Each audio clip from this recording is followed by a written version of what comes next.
good to be back. It's so good to be back. Good to be back with my friends. Back and better than ever. We gotta get our man. No, he's in there. He's in there. No, because we got all the pictures back there too. He's good.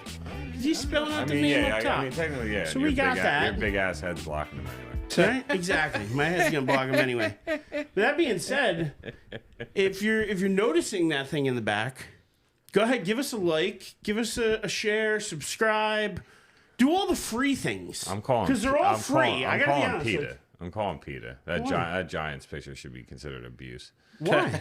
He looks gorgeous. With his flowing locks. I think it's hilarious. He is amazing. Abuse. Call him PETA. Whatevs. But instead of calling PETA, what you should do is like, subscribe, share. Again, it's all free. It's all free. Yeah, no, it actually Follow. The only cost it is time. Yeah, And but not it's even. actually It's pretty 2 quick. seconds. Yeah, it's it's pretty quick. I think you could spare us 2 seconds. I would So- hope so. I mean, even if you're a hater and you don't like us, you should still go like, subscribe, and share. Just for shits and giggles. You should. I'll You take should. haters all day. If you got people hating on you, you're doing good. That's a sign of success. I don't think we have any haters yet. You though. see me? Hi, haters. Hi, haters. Oh, man, I haven't heard that in a while. I have no idea what he's even singing, to be honest. That's a with you. song from 15 plus years ago. I have Probably. no idea. Eric was never a big hip-hop head, though, so... Nah, I gotta be honest. I was more rock and roll than I was more, alternative, grunge. Like I was more like that. A little bit of hip hop, a little bit of rap, but not more the mainstream stuff. Yeah, I mean, look, I this ain't no music podcast, but I will say hip-hop, I haven't enjoyed many new hip-hop songs in the last 10, 15 years. There's not a lot. But do you out think there. that's because of our age? Do you think that's just because 100% now at this we're point. aging out and Definitely. we're just the old guys, get off my lawn, I hope that's not the case, but I mean, the likeliness is pretty high that that's the case, but I don't know, this mumble rap stuff where you can't even understand them. What made me like rap was like the stories they would tell, and like that's what I got into, so... Speaking of which, I guess, before we hit the sports, since we're on it anyway, any thoughts on Eminem's new stuff coming out? Have you heard any of it? I am all for the death of Slim Shady. I am all for it. Yeah, that's I'm the here name of for the it new too. album? Yeah, because he's basically the idea or concept behind the album is he wants to push people to try and cancel him. Like that's literally his goal with this album. And I've been loving like the TikTok videos where like people like these kids come out like the younger generation, they're like, we're gonna cancel Eminem, and like then the older dude or woman pops in like, do you not understand this man ruined people's careers? He likes to have people to go after. It gives him more music to write.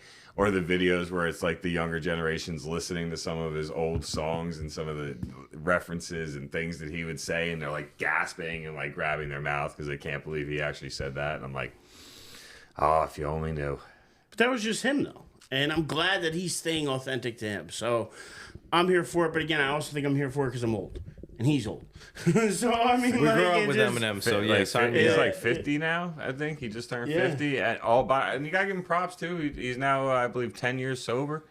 No drugs, no alcohol. That's probably why he looks younger than he actually is. I mean, he looks good for his age. Yeah. And I'd still say he's arguably the best lyricist in the game. So, yeah.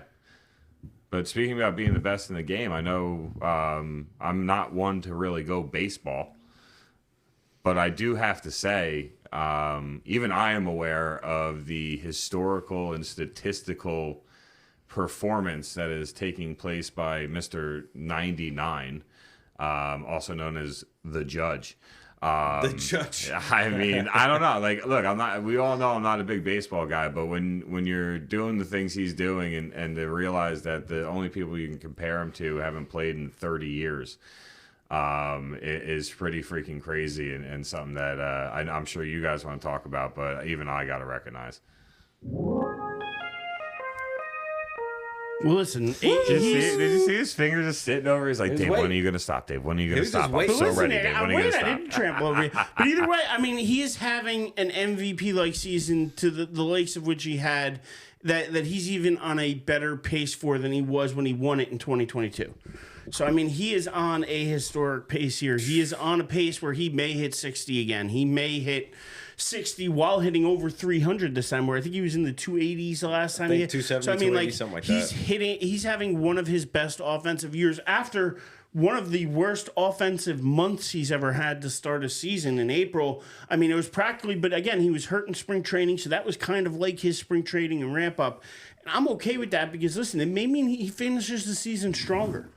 I'm thinking maybe I don't care if he hits 60 or not, to be honest with you. I just want to see him healthy, and I want to see him hitting this well. I love seeing the fact that I feel like Soto has pushed him to be a better hitter, like overall hitter, not just power hitter, like where he's now hitting for that average. Mm-hmm. And to have two guys in the lineup now batting over 300, I can't tell you the last time the Yankees had that. Like it's been a little while, but especially since the way baseball has trended, where guys who hit 270, 280 are better hitters in the league now. Aaron Judge is just putting something special here together, and like we were talking about last week when we did the Yankee podcast show. It's midway through the year, but you still love to see this, and you just hope that he can finish it healthy. Like that's the whole thing: is you got to finish the season healthy. So regardless of how they're playing now, and it's still up and down, they were able to take two out of the 4 from Toronto. Yeah, they split. They ended up getting beat last night 5-4, but again, they could still come back to either win this series or at least get a game. They're up and down right now, but he is staying consistent. And that's what this Yankee team needs, is that consistency, especially from a guy, if you're going to give him that captain, if you're going to put that C on his chest, because there's only been, I think, 19, captains, something like that. Like there hasn't been very many captains of the Yankees. To put that C there means something special, and to see him coming out and performing like this, especially with Soto as his teammate, like it's just special, and I'm happy to see it. Yeah, he basically said everything I was going to. It's definitely very special to see him do this again. Like Dave pointed out, 2 out of 3 years potentially with 60 bombs. Hasn't been done probably since McGuire, Sosa, and they were on roids. So, I mean, this guy must be getting tested every single day if he's on a pace like this. He's killing it, man. I love the fact that, like you said, Soto's probably made him a better hitter just because he hits in front of him. And, we're in for a special treat this year. Triple crown right now. He's leading in average. He's leading in homers. He's leading in ribbies. Yeah, he's leading in all the major categories. He has over 80 ribbies. I think he almost has 90. I know. That's insane halfway through the year. That's awesome. Is it fair to say he made the right choice betting on himself? Oh, yes. Well, there's been no player that has made a better choice betting on themselves, in my opinion, because not only did he bet on himself and win in 2022, which got him the $40 million a year from the Yankees, which now almost looks like a bargain contract when you see what guys like Soto and Ohtani are going for. And, yeah, absolutely. I mean, it's It's just funny. I asked that because it's funny to me, like the reaction of sports, right, in the moment. We think of some of the contracts that get doled out, and in the moment you're like, oh my god. Yeah, I was one of those people. Oh my god. Right? We talk about like what the quarterbacks in the NFL make. Oh my god. And you go 1 to 2 years down the road, and all of a sudden they're not even close anymore. Not even considered where like what you were thinking the day it happened. And it's natural. We all do it. I'm not judging anybody for doing it. I just think it's kind of crazy when you really sit there and realize like judging. All right. 321 average, 32 homers, and 83 RBIs. It's just funny to see Ohtani behind him in both categories. Literally 1 point behind him in batting average.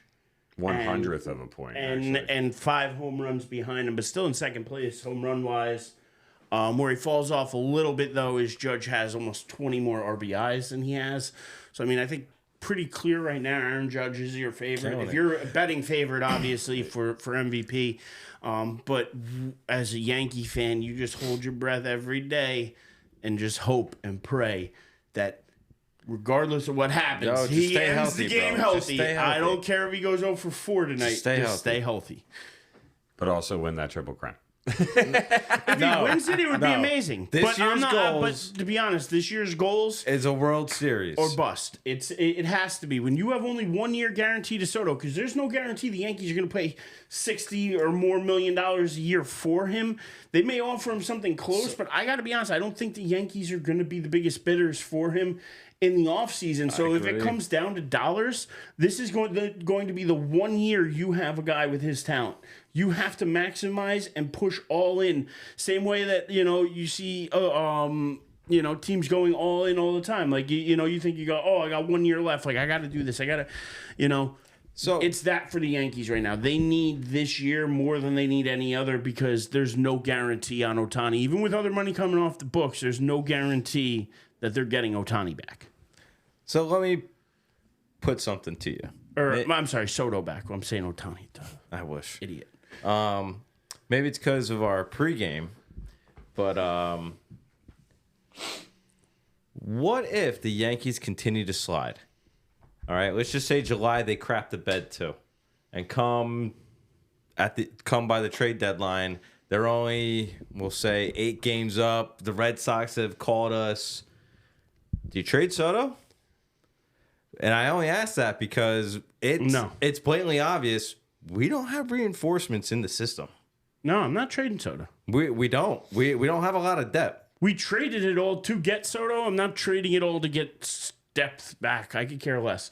To be honest, kid Spencer Jones been playing well. Let's try to give him a shot. Let's give young kids like Ben Rice a shot. Ben Rice should be playing more. They put him back down in AAA. But again, he should be playing more. He's better than Jahmai Jones. I agree. You know what I mean? So they have talent there that they're not using. And if they're not willing, you have to be able to balance the expensive guys like your Cole, like your Aaron Judge, like your Sotos, with guys like Ben Rice and Spencer Jones and Martian and guys that you have under team control that are young. You should know you can't go out there and just trade Soto at the deadline.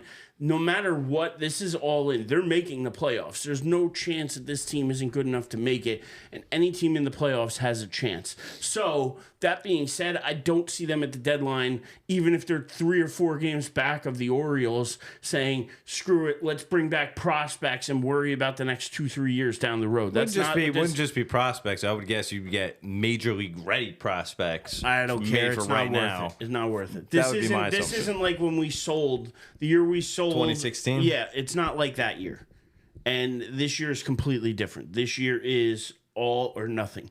You traded guys like Michael King and all the other bullpen arms you had. You traded away other young talent already to bring this guy in. You cannot afford to just then turn around at the deadline and be like, not going to re-sign him. It's a bust.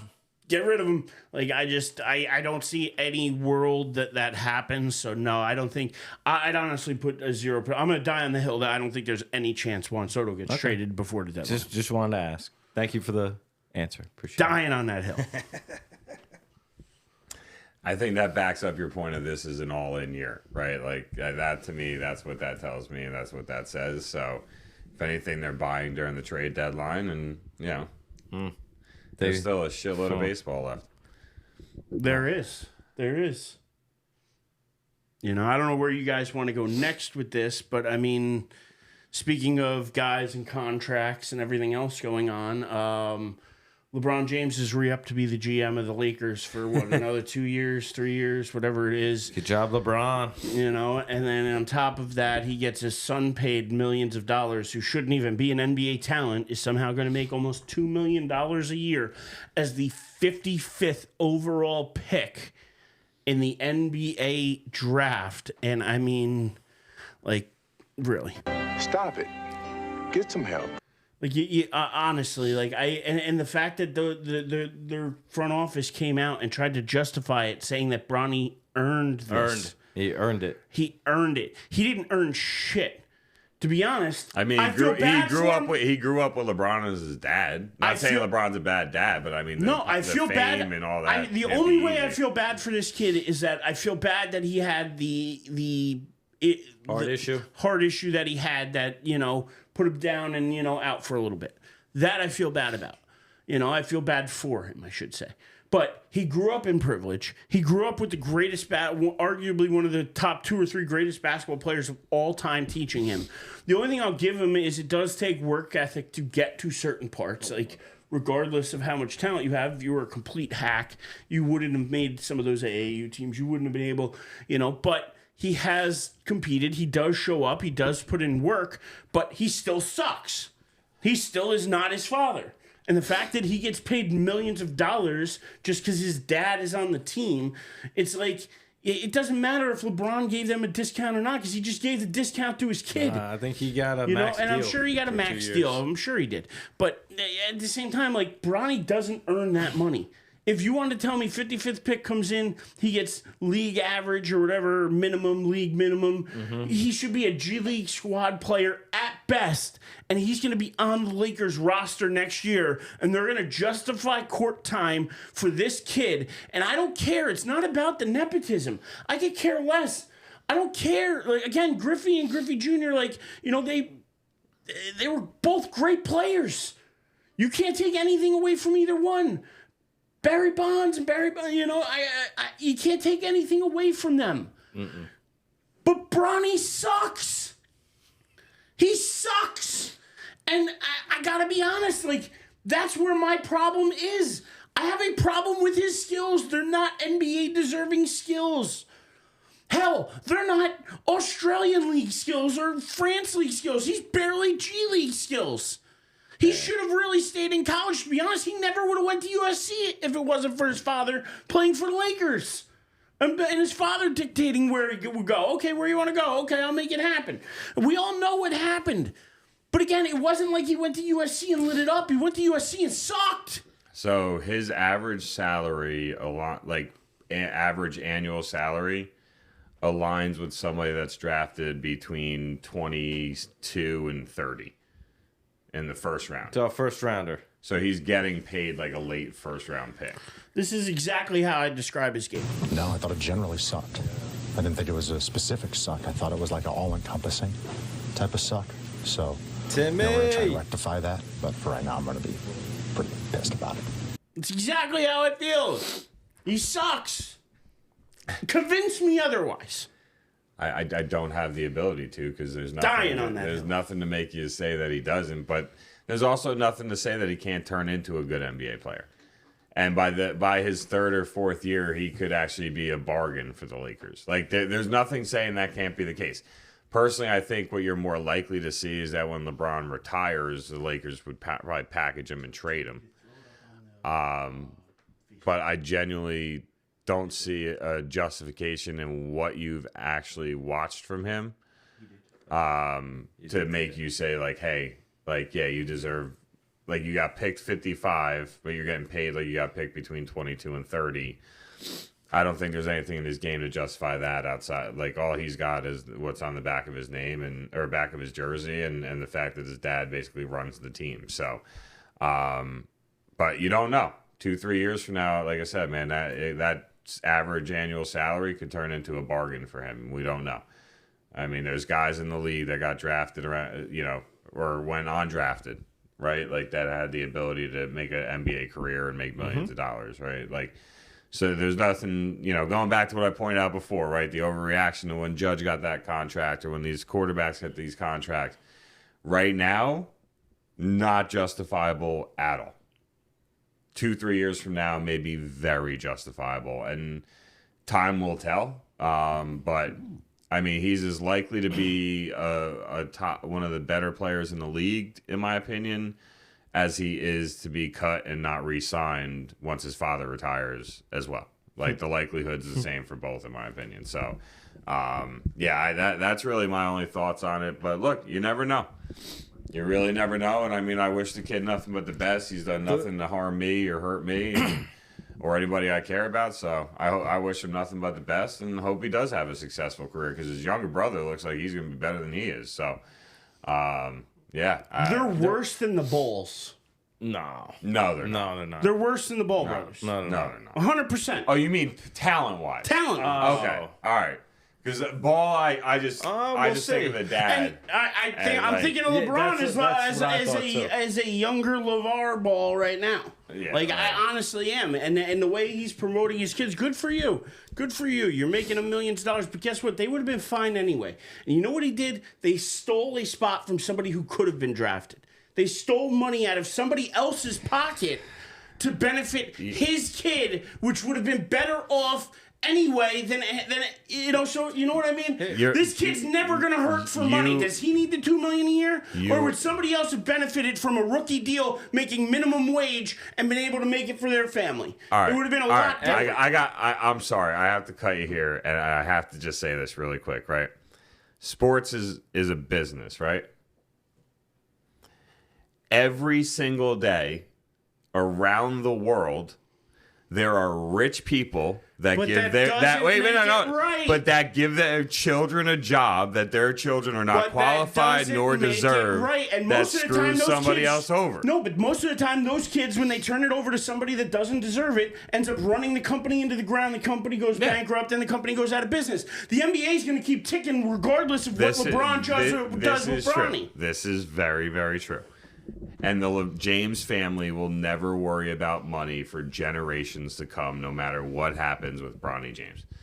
But guess what? Somebody else who could have been drafted in the second round could have had that money and that life was now taken from them, and they'll never be able to experience that because Bronny James had to make sure he played with Daddy for a year or two. This isn't on Bronny. This is on his daddy. It's on both of them. It's on the family. Son do? Why is it on Bronny? I mean, his son should have stayed in college basketball and developed his game. There you go. But when your father says no, this is a better business decision to do. This is what you're going to do. But again, who's it a better business decision for?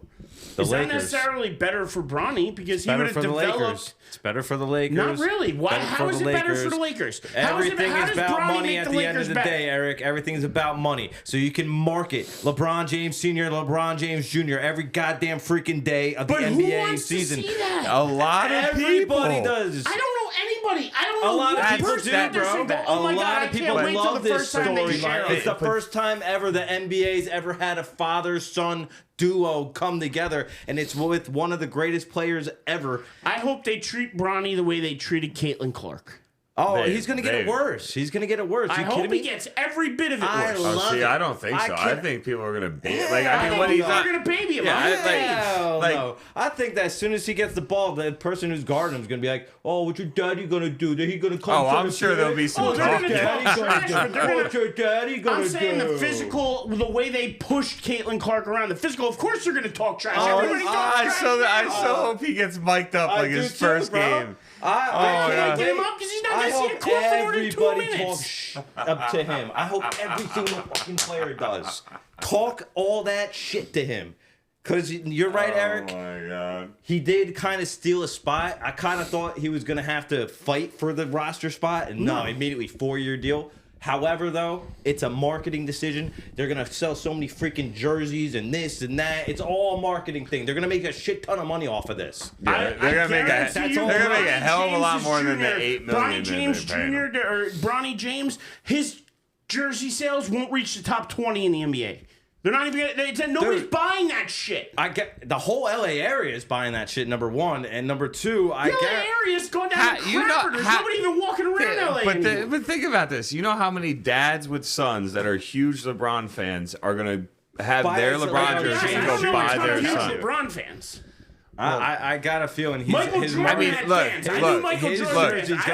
This ironically comes back to something we talked about earlier when it came to the music. Think of the age group of people we hang out with. We got to watch the Jordan era. We got to watch the Kobe era. LeBron now for 20 we watch years. the LeBron yes, era. We right? have. But there are so many people in this world that never watched Jordan play. Ever. The only way they can watch Jordan play is on a VHS or on YouTube. But even the people who have watched only LeBron, I don't hear them being LeBron fans. How many I gotta be honest, every jersey I see with? out there, I gotta tell you, for every 100, I might see one LeBron James jersey. Oh, I see a lot of LeBron I don't see any. Half the kids I work with love LeBron James. Yeah, He's the greatest player I ever see walked. more Michael Jordan jerseys still than I see LeBron jerseys. He's the Gen Z GOAT. Yeah, that happens to be the crowd you're around and the places you go. Because I see LeBron James jerseys everywhere. Where? I see him at work. I see him out in PA at work. I see them walking in downtown Allentown. I've seen them at Dave & Buster's in Wayne. I've seen them at restaurants. I've never seen him. I've seen them I'm not talking like to a nauseating point, right? I'm not talking about where every person I see is wearing one. In the last year, how many saying. LeBron James jerseys do you think you've seen? You could probably count them on one hand. No, I could definitely count more than just one hand. I can't even count one hand. I gotta be honest. I can't tell you the last time I saw somebody in a LeBron James jersey. One hand. This year was probably the first year in a long time where I've seen more Knicks jerseys than LeBron jerseys. And you're gonna tell me that having Bronny on the roster? Yeah, I mean, on the roster, he's still the number 3 selling jersey in the league. Still, LeBron. Still, 20 years and he's still the top 3. There's so many people love him. This is I don't know who loves It's him. all about marketing and business. That's all this is. Because till I start seeing more Bronny love, I don't know it's out there. God, we got to start. We got to It's make just a, we gotta make it's a, like it's a about Facebook money. Maybe I'm page. too much here in the Northeast. He's out there on the West. That's what what it is, whatever man. it is, We're in the but- Northeast. We concentrate on the Knicks, the Rangers, not the Devils. I shouldn't say that. The Nets. The Giants, the Jets, the Yankees, the Mets. We don't concentrate on the Lakers. I'm telling you, this is all. I gotta be honest. They're gonna when make so much money. But this off of is why he'll never be Jordan. Is because even when Jordan was in Chicago, I still knew more about Jordan. Like, I still had more people, like I said, sporting Jordan stuff than I do sporting LeBron stuff. It's just a fact. Like, Because he was the biggest talked about sports figure in the world. And LeBron isn't? Not anymore. He's was for one. a stretch. He was for a very long time. You got to also understand, think of the time when Jordan was playing, he put the NBA on the map. They took it by storm. They were the number 1 sport in our country. Like, but they're not the number 1 sport in the Jordan's country. There's son- more people to compete with. There's Jordan's more son has more game than Bronny Jr. No. He absolutely No. does. He went out and No. stole Pippen's girl, didn't he? No. You know what I mean? He's definitely got more game. I'm taking Jordan's son over Bronny any day. You want to talk about kicking game afterwards? I mean, Jordan's son has more game than Bronny can ever hope to have. I did not expect We can't say anything after that regarding this story. That was the perfect chef's. But speaking of other Chef's NBA kiss. story to get to, though, any thoughts on Klay Thompson and the Warriors dynasty now being over? Speaking of one dynasty and the Bron dynasty there with the Lakers, we'll switch it over to the Warriors. Dynasty officially over with the breakup of the big 3 between Klay, Steph, and Draymond. Klay, the first piece out, going to the Mavs on a 3-year deal, I believe. So, I mean... Lakers actually offered more money, too. And apparently his father was pushing him for the Lakers. Yeah, I heard His that. father wanted him on the Lakers. Yeah, apparently he's. But again, Clay's he gonna be probably coming was off like, the wait a bench second, for wait a them, second, right? wait a second, though. I gotta go play with Bronny? That's right. Maybe. I gotta be honest, I'm gonna go play with Luka instead. Yo, is he going? He's playing off the bench, right? There's a good chance. Yeah, Bronny? I No, hope so. no, He no, better no, not be. Klay Thompson. Klay Thompson. Oh yeah, I'm sure he is. But even still, if he could come He'll be off off and the give 6. you give you, Hey, if you know, can get 20 off the bench from him, that'd be that's great. what I mean. Is you get that 6 man, you get the guy who can now come in with the second unit and score. And he's the focal point off the bench If too. if he owns the role they're going to put him in, he still has a couple good years left in him. But the Warriors needed too much out of him. And I mean, if we're being honest, we've watched the Warriors dynasty dwindle and die away over the last 3 to 4 years. Like, I'm shocked they won their championship 2 years ago. Honestly, was it 2 years ago? yeah, right. No, 3 years ago. Yeah, 2021 maybe. Because Jokic won last year, and then I thought Giannis won the year before. No, I I thought think, Jokic won too. no, I thought. No, Man, I hate Yeah. being old. Yeah, so I hate being old. either way, I think 2020 or 2021 was their last title. yeah, like the last, I like even just look at the last 10 NBA champions. That should give us a clear idea because they definitely have dwindled away. 2022, they last won it. Okay, Okay. who the hell they beat? The Suns. Yeah. with Booker and whatnot. No, they didn't beat the Suns because they're in the West. They beat the Celtics. They beat the Celtics. They beat the right. Celtics. Yeah, right. Okay, got it. The That's Suns what were in it everybody the was year talking about. before. Can Tatum get it off his back after losing in 2022 to go? But again, Golden State had an unbelievable run. I remember talking about Golden State when they were first coming on when we were back in the studio in Elizabeth. Like, that's how far back I can remember talking about Steph Curry, because at the beginning, I thought the shooters were going to fade out. Like, I thought that, he's going to have a good run, but eventually, the shot's big man ball's going to come back. But he shot the lights out and continued. No, but not just that. He might be the greatest pure shooter the NBA's ever seen. And that's saying a lot. And to have that longevity, to have that career, to have those championships, 4 of them. He doesn't just have 1, 2. He's got as many as LeBron has. And a lot less trips there. That's why they also say it's kind of like the era of Steph and not so much the era of LeBron, even though LeBron, that's to me finals. I don't want to go. But again, back even to LeBron, you can go back because then people say that legacy. Durant has his time. Like LeBron, even though he's been great for so long, there are other times where you can look and say other people might have been better in the world than he was. So even though he's had the longevity, and he's 21, 22 years now, he's going to be in the league. He has longevity over just about everybody, and he's been able to stay healthy for the most part. He's been and still playing at an unbelievable level. So that's what you can give LeBron, is that he is longevity-wise, and for the talent that he still produces, he's still one of the best in the game. And for that, I can't take anything away from the guy. No, but that's what takes it from me. That's what takes away from him being the GOAT to me. Is that during Jordan's era, there was nobody else. There was a whole bunch of Hall of Fame players in that league, but nobody else was winning championships except for when he walked away from the game. That was it. That was the only time teams snuck in championships in the 90s was when the Rockets won their 2 in a row without Jordan. Jordan played half a season. Jordan could have won 8 in a row. If he stayed and they kept that team together, easily could have put 8 in a row. Where LeBron had Steph win 4 during his time. Durant got 1, even though it was with Steph. 2. Giannis got 1. I mean, you know what I'm saying? If you go throughout his career, I mean, the Celtics with Pierce and Garnett, Duncan and the Spurs. Dirk even got 1. Dirk got that. There's so many different guys that were able to win. Now, most of them. Yeah, I think the Spurs got 5, yeah.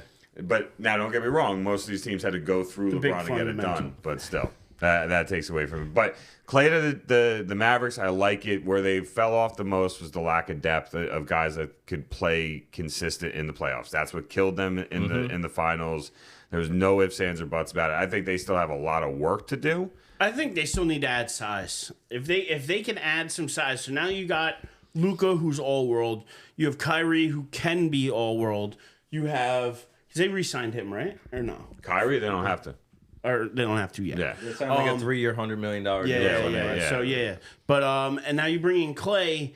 You feel like you've got some offense now. So I feel like to be able to, elevate their game, if they were able to add some size and defense in the middle, if they're able to add some rebounding, add some people who can push the ball up the floor, add some big men who can run. I'm not saying, they got to be slow and just in the post, but if they can find that size, I think that would be a big help for this team, and I think that could be the edge they need to really take it in the West, because I look at it, I still don't think they have anybody to match up with Joker. I still don't think they have anybody that can match up with him. Not many people can match up with Joker, though. No, but again, it helps when you have other bigs. Like it helped Minnesota that they had Gobert and that they had other big and Cat. Yeah, you need bigs. As much as they're not the focal point of the game, we can all agree on that. That shooting they're still very important. They're still valuable. So I think that if the Mavs can improve that way this offseason, I think that this team could be on pace to maybe make another run next year. Because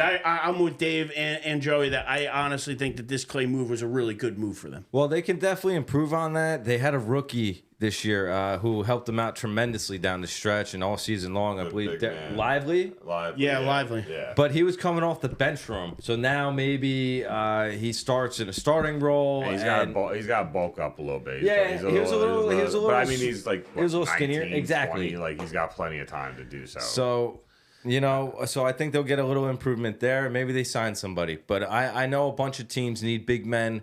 The Knicks just lost Hartenstein to OKC, so now the Knicks are in need of a backup center. Yes and no. I mean, they still have Precious Achua. They still have other guys. Oh, I didn't think Achua was on the team. They said they could re-sign him. Like Okay.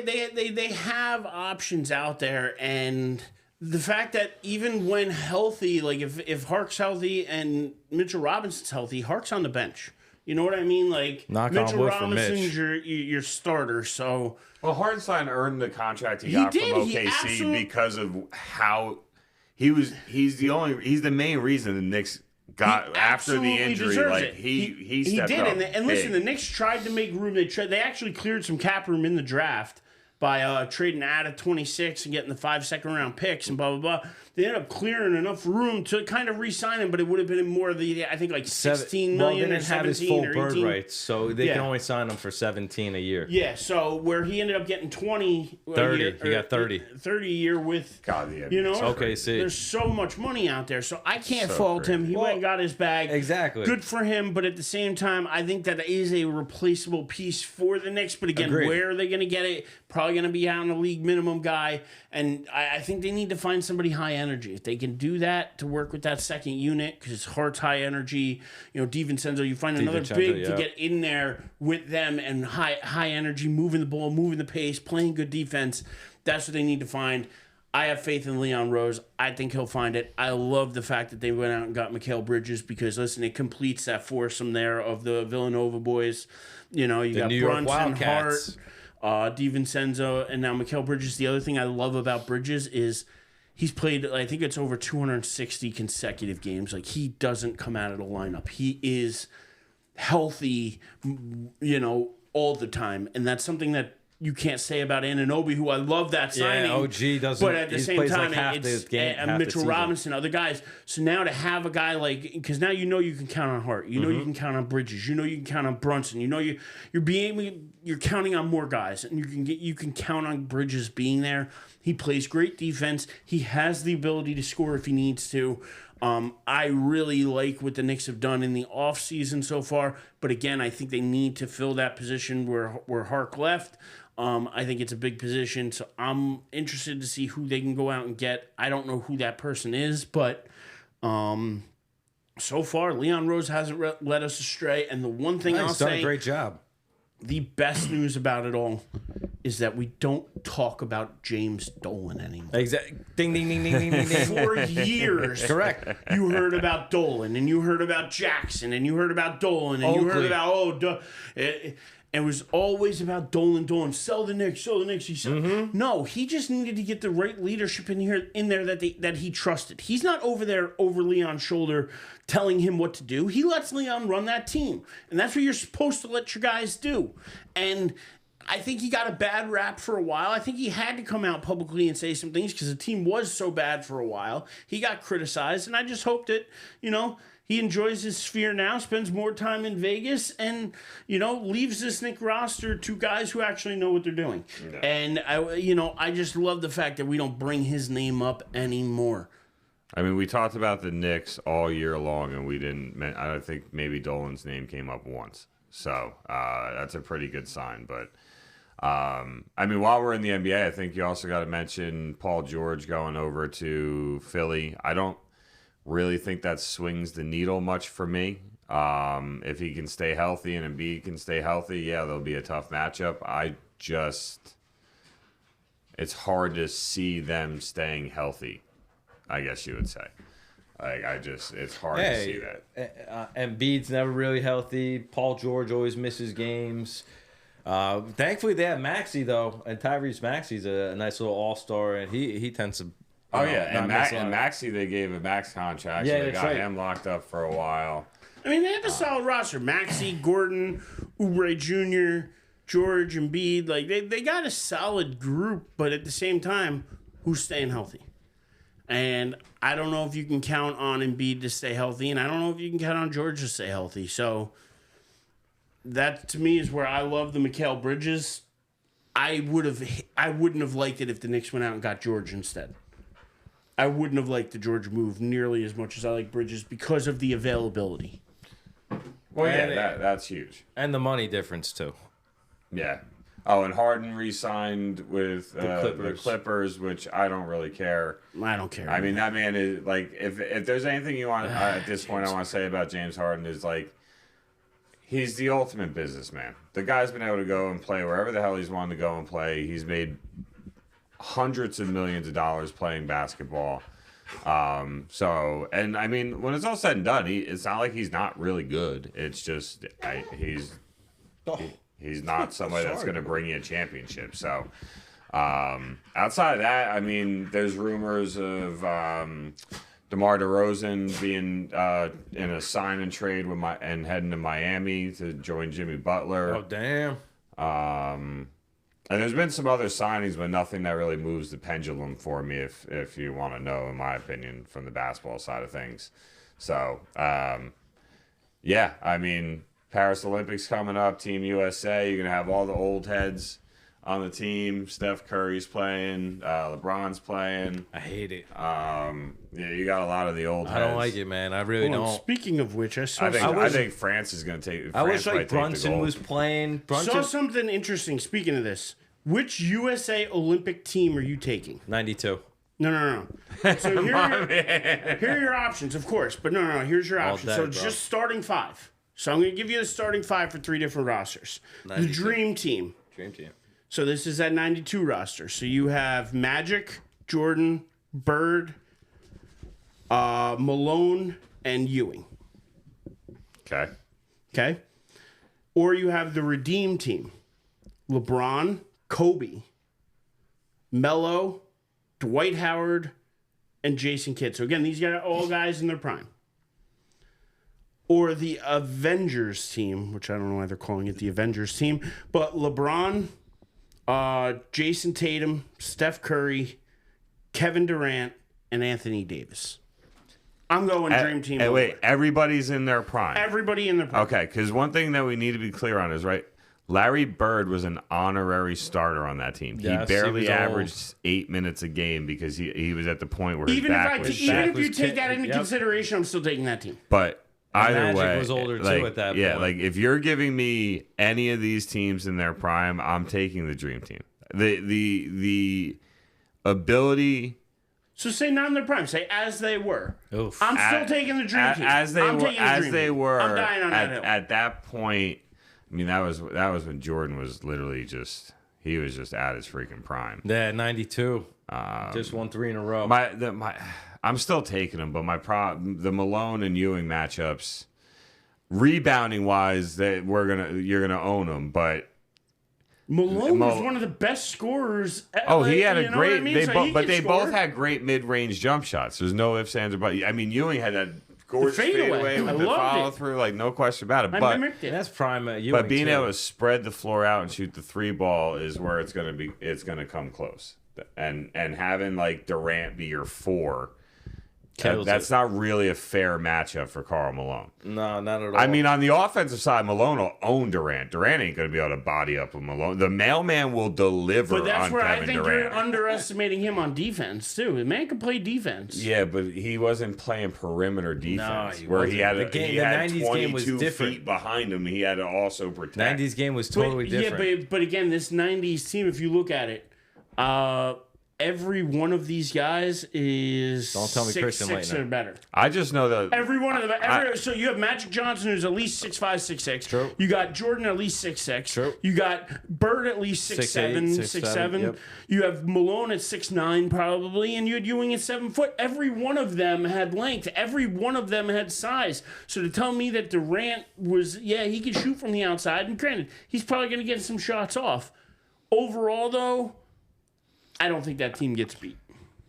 I'm still taking them. I'm just saying they're not blowing either of those teams out of the water. I'll say this: the one team I'm not taking is the Redeem Team, because I hate, and I mean no disrespect to you, Carmelo Anthony, but I don't love how you play basketball. So I wouldn't take them. Because any team that he's on, I would argue with you is I would take them over the Avenger Team. I would take the Avenger Team. To me, Melo's not playing D. The difference in these two teams, though, is I have the killer mentality with Kobe. Wait, Give me Kobe. Anthony Davis was on the Avenger team? Yeah. Yeah, throw him out. I'm done. Right there. I'm done. I'm sorry. Anthony Davis. So you'd have a Dwight Howard, Anthony Davis matchup. Dwight would eat him. Dwight would eat him. But I'm just saying, like, No, you have Kobe. Dwight Kobe don't want to lose. yeah. Like, Kobe's Dwight's a on the killer. You don't have a killer. You've got an assassin I in guess Steph you're Curry. right. You've got I just don't Tatum, like who's Melo. really good. That's You why got I'm not taking LeBron. him. We know that's not LeBron's game. KD, that's not KD's game or AD's game. So, I look at it. I beg to differ about KD. I'm going dream team, redeem team. KD Avengers almost team. took out Milwaukee when they won the championship by himself. He almost took him out because his big ass foot was on a line, or else he would have taken him out by himself in like a triple double where he scored 50 against the freaking Nets, points. right? The When Nets, he was yep. with the Nets, right? Yep. Yeah. But anyway, Yeah.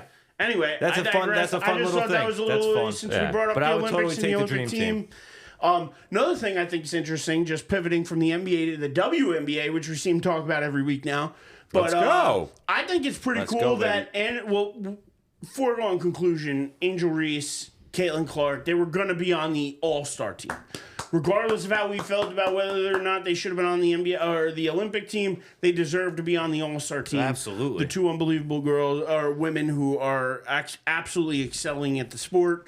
And I think it's absolutely awesome and cool that their all-star game is going to be their all-star team versus the Olympic team. I love it too. I love that as a warm-up for the Olympic team because that's a good team they're going to play. That is you a get- talented that. roster. Exactly. So it's not like they're just practicing. Like, you're actually getting a game against other big talent. And they're hungry too. And hungry because, again, Caitlin Reese, I know Angel Reese and Caitlin Clark do not want to lose. Like, they will go into that. Like, it may be, and I think I'm going to die on this hill, the best all-star game to watch over the course of any major sport this year. You got the MLB. I always love the home run derby, but you're saying the actual game itself. The game itself. So you have the you're MLB, probably you right. have the You're NBA, you you're have the probably NHL right. All-Star game. NBA All Star's a joke. So is the NFL. Their Pro Bowl. I think you're going to be right about this. And the The NHL All-Star Game is pretty entertaining, but They have weird formats. Yeah, It's not like it's a like a traditional- round-robin tournament that they do a 3-on-3 hockey or something like that. Yeah. You know what? All the focus and the attention that the WNBA is getting, this is an awesome idea. I actually think the NBA should do something like this. I know they won't. Well, but plus this with is the Summer Olympics, kind of hard to do that's that. why that's why I said that I don't think Yeah. they would. Yeah, I but don't even this think is they cool. had the roster picked until after the NBA All-Star Game. Yeah. But no, I think Props it's going to to be them. fun. It should be entertaining. And like I mentioned to you guys before, right? Caitlin Clark received the most All-Star votes this year with 400,000. Last year's leading All-Star vote getter got 92,000. Who was the leading All-Star vote getter last year? Oh. Do you know? I'm gonna guess Asia Wilson. That's my guess. Could be. I mean, she's phenomenal. Phenomenal. Oh, And sorry.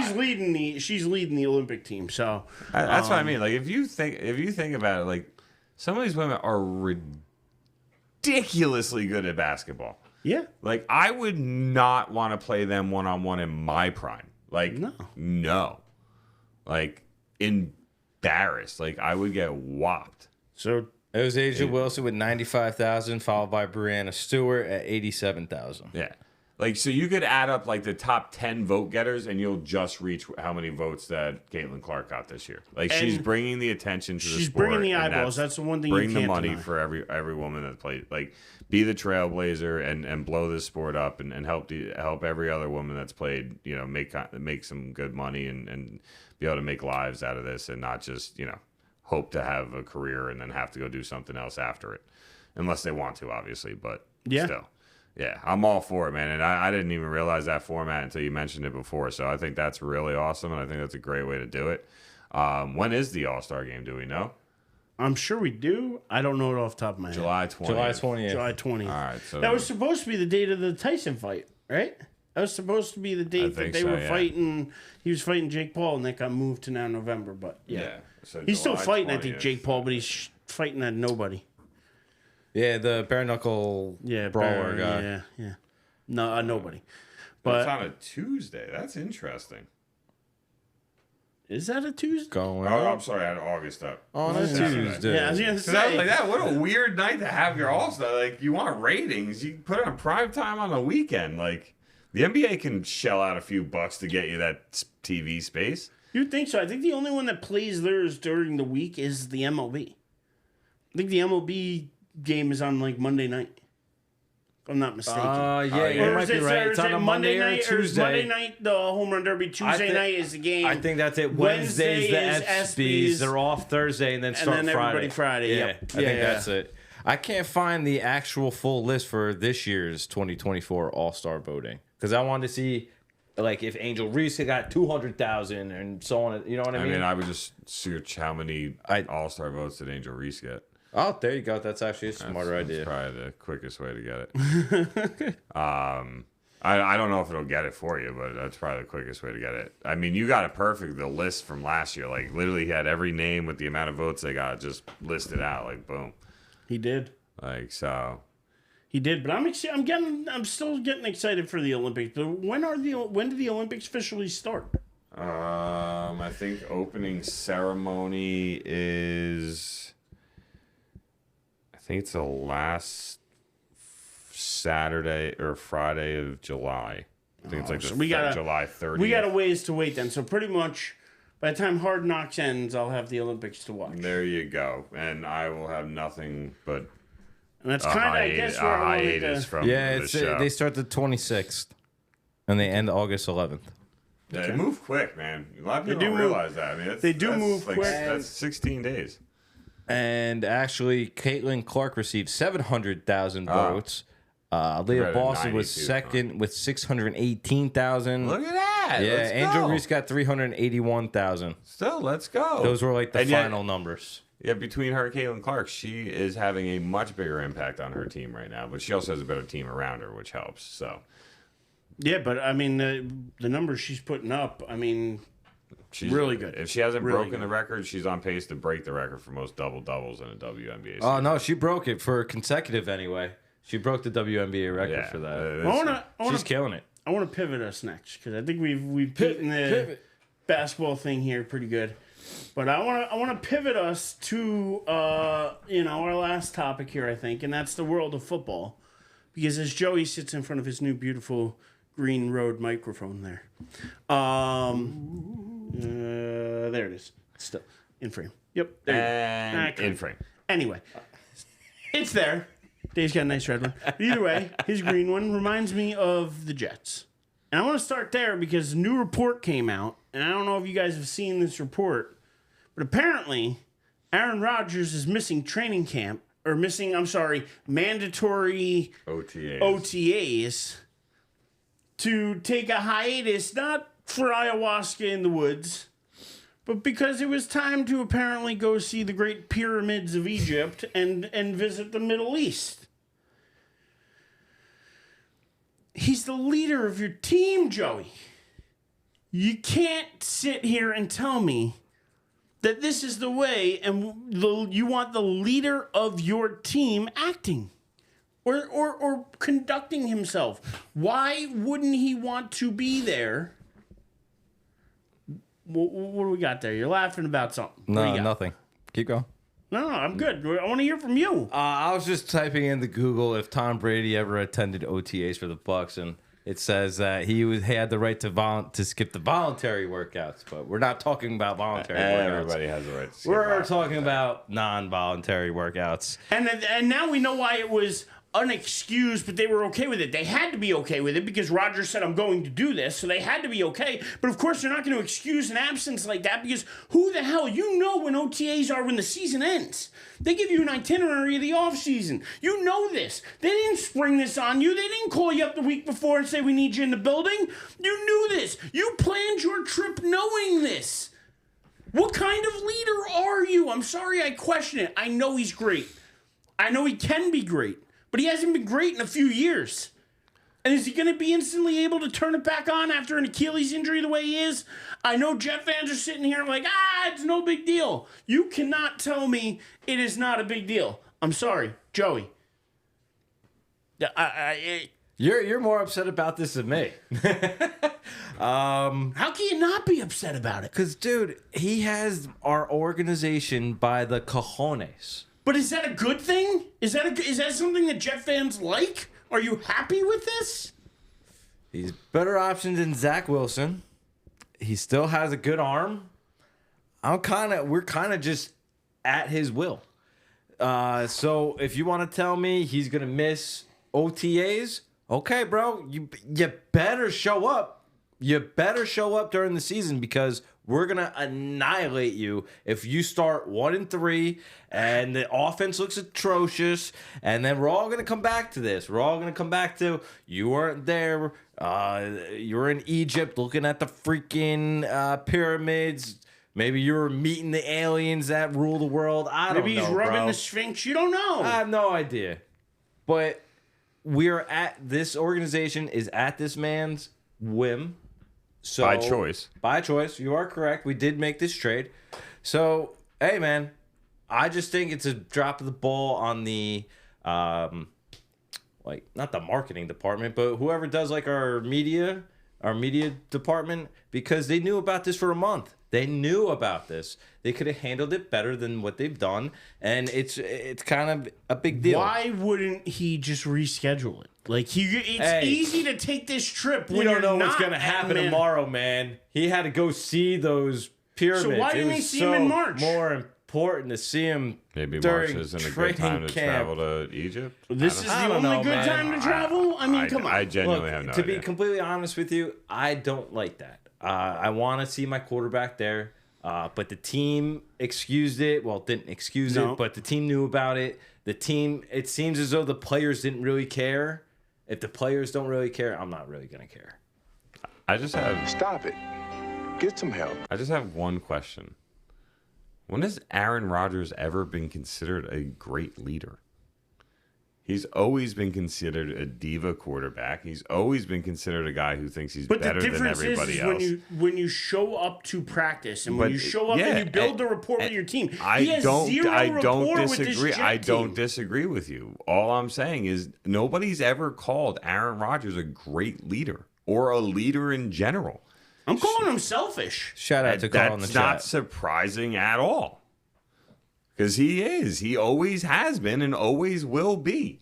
But he is amazing at throwing a football, yes, so people will put up with it. He was amazing at throwing a football. We don't know what he's capable of now. He has not had any rapport with these wide receivers. He has not had any time with them because he got hurt in week That's what 1, training 4 camp's plays for. in last year. That's so what now training in 2 camp's years, for. this guy has had no work practically with the offensive weapons of his team.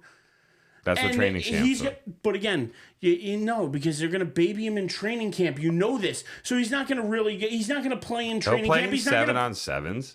But he's not going to play in any spring training games. Like he's not getting out gives there. a shit about preseason. But games. I'm just saying, you have to get rapport. You have to get him on the field, getting the right 7-on-7s is different than actually getting in there and playing actual football. I'm sorry, you can have the rapport all day long of sitting there playing catch in the yard. Unless you have the pads on and you're lining up against a defense, you're not actually getting the work in that you need to get in. The work that you would like to get in. But if Aaron Rodgers is Aaron Rodgers in his last year with Green Bay, was it a great year? No. But he still statistically was better than half the league at quarterback, which with the Jets defense that they have and the Jets ability and the running backs that they have, they just need him to be a good quarterback. They don't even need him to be great until it gets to December and January. He was 26-12. He's not going to get there. He's in a tough division. Tua and the Dolphins aren't going anywhere. The Bills aren't going anywhere. You have an upstart team now with because they're out from under Bill Belichick. It's no longer a Bill Belichick-led team. So you now have a new coach there that these guys, and I said it the year that the Giants got a new coach with Dable. They were the tryhards. They're going to try hard for the new guy because the new guy has no tie to those. They're not going anywhere. But again, I think he's garbage. Most people think he's garbage. But just in case maybe he's not the garbage that people think he is, they may be better than you think this year because they're going to try that extra bit. They're going to give it that extra effort. This is the Jets, year, I don't think are giving it the extra effort. This is the year to get the AFC East. The Bills are from what I perceive down, right? They're starting over a little bit with the offense, new coordinator. Are they, or did they just get rid of the problem with the offense? Maybe they did. However, you got a rookie coming in. You don't know how. rookie wide receivers have trended well recently in the NFL. However, you don't know if this one is going to take that step or not. Miami, their defense took a couple hits this past offseason. They lost Wilkinson and they lost somebody else to a tour. Was it Xavier Rhodes? Xavier, No. they lost somebody at the end of last year to like a torn ACL. So their D is a little down. This is the year for the Jets. If there's any year to get the AFC East, it is this year. They're not getting it. Stick a fork in them. I'm not sticking a fork in them in July. Absolutely not. Especially the beginning of July. July 3rd, I'm dying on the hill. I think that the Jets don't make the playoffs. I'm dying on that hill right now because until I can't side with that. I mean, if we're saying that Rodgers stays healthy, and for the most part that roster stays healthy, there's no way I don't think they're better than the Ravens. I don't think they're better than a healthy Bengals team. I don't think they're better than the Steelers could be even better than them this year. I mean, that whole North, the NFC or Russell AFC Wilson. North. I mean, I am. You guys know me. I profess how much I don't like the Cleveland Browns or Deshaun Watson, but they're a team that a lot of people look at. You look at, the AFC West. Kansas City's not going anywhere. The Chargers are coming in hot with Harbaugh. You have other teams. Tell me where the Jets are fitting in, even if he's healthy. I don't think the Jets are fitting in at this point, especially if he's going to take the time out to go visit the pyramids of Egypt rather than get work in with his team, and he's going to make that conscious decision. Then guess what? I don't think his heart's all there. And if his heart isn't all there, I don't think we're getting the Rodgers of old. I think we're getting a guy who's stealing a bag from the Jets. I don't think you're getting the 37 touchdown and 4 pick Aaron Rodgers, but I think you're getting an Aaron Rodgers that can get them to the playoffs, that can put them in a position to win the division. And once you get into the playoffs, anything can happen. Listen, my cousin thinks that Breece Hall is going to be the best player in the NFL this year based on the attention that Rodgers is going to get. He thinks that it's going to open up Breece Hall, and Breece Hall is going to be a monster. I do Best too. Offensive weapon, draft him #1 in your fantasy leagues. I don't see that. I think that they're not. He's 40, bro, coming off an Achilles. He's not going to throw the ball around all over the place. But then what are you bringing him in for? Paying him that money and when was the last time the Jets had a quarterback who can throw under 10 interceptions? When was the last time that happened? Name it. Never. When they didn't throw the ball more than 8 times a game? Dude, this guy... In today's football, it's just... Don't turn the ball over. Because the game is made for offense. Yeah, I got to say, I'm sorry. I don't think him missing a 3 or 4 day mandatory OTA mini camp. And they don't even hit in the mini camp. Make the difference in whether or not this team has a successful season. I just don't see how that 3-4 I think it trends towards them not being cohesive, not being a unit, not gelling together. I think it goes towards that team play. It goes towards that selfishness. Some players aren't going to come out and readily admit it, but I'm sure some people resent that. Saying, listen, why? I get it if he's fighting for a contract or doing something else, and there's a reason he's not there. Nobody's ever denied that he's selfish. Nobody. But again, what kind of? To me, this. How does that benefit your team, though? That's what I'm saying. Is to me, right now he should be showing the Jets, I'm all in. This is us. We got to win. It's a win now mode. This is what we're doing. How do you not know? He's not doing that. He's been doing his rehab and everything. How do you not know he's not all in just because he missed some OTAs? I don't know, man. Yeah, this is something out of nothing in my eyes. Well, speaking of something out of nothing. Was that something out of nothing? No, that was my sister talking about Parker. Okay. But no, speaking of something out of nothing, I think that's pretty much what we're getting here out of Hard Knocks. I was pumped about Hard Knocks. I was excited. Giants 100th season Hard Knocks, but then it's just the off season, and I'm like, oh, okay, well, just the off season's okay. Yeah, we'll get some insight. No. We're just watching a bunch of guys sit around, talk about moves we've already seen them make. So it's like there's no intrigue. There's no, oh my God. We knew all this shit came out already. So I got to be honest, I'm a little bit blown away because, literally, I don't get it. I really don't. And can either of you explain to me the purpose of really this off-season Hard Knocks? Because I'm not getting anything new. And is this really what people want to see? Is just people sitting around having conversations? People are obsessed with the NFL, man. They want it 24/7, 365. Who does? At this point, I don't. I checked in, and I'm like, you know what? I wanted it to be cool. I wanted it to be something special, and episode 1 was not special to me. Okay. But look, it does give you kind of an insight as to why Joe Schoen didn't franchise Saquon. It gives you an insight as to how they kind of viewed him and the running back position, because they said, hey, if we do this, if we pay him the $12 million, then we can't do other things. You know, what's more important? Is a pass rush more important, or the line, or getting secondary help? Like, it gives you a little preview about that. Now, I understand the Giants control everything that goes out onto the television, so I don't think you're necessarily getting everything that they are. You're getting the tip of the iceberg. Correct. You're not seeing everything that's. But I thought it was quite interesting with the Mara and Joe Schoen had a conversation about Saquon. Mara's point of view was, I love him. Like, I don't want to see him go. What he was basically saying, if we don't take Saquon, do we have to draft a running back at 6? Like, it's like unbelievable, bro. Like, why would we have to draft a running back at 6? But again, that shows. And then Joe Schoen goes and says, no, we have other things that we could do. There's they brought.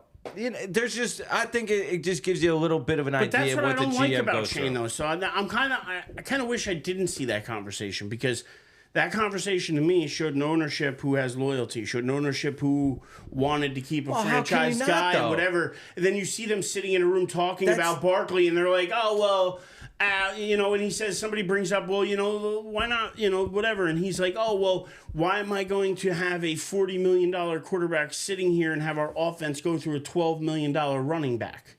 Like, no, we need to load up and give Daniel Jones his chance. No, we don't need to give Daniel Jones sucks. He's not any good. He's middle of the road at best. And to be honest, we're going to be out from under his contract anyway after this year. So to me, it was pointless, because instead of re-signing Saquon, who still could have been a weapon for whoever the next quarterback is you're going to eventually bring in, this is not going to be somebody you draft next year because there's nobody there. So whoever you bring in is going to have, you need an offense to work with, and could have had Saquon for another 3 years. They could have signed him to a 4-year deal. They chose not to do it. They chose to go away, listen to Shane, and Shane brought in his guys. So this is what I don't like, is because now they're making this like Buffalo South.